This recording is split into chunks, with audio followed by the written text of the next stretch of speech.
अडियाला की दीवारों पे लोग चढ़ गए। ये रोड देखें, कच्चा कच अवाम का समंदर।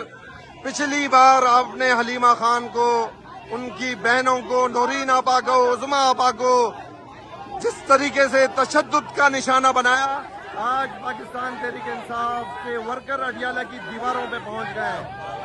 कैसे रोक पाओगे इस अवाम के समंदर को, इस नजरिए को और इस सोच को? इससे पहले कि देर हो जाए, अपनी गलती तस्लीम करके इमरान खान को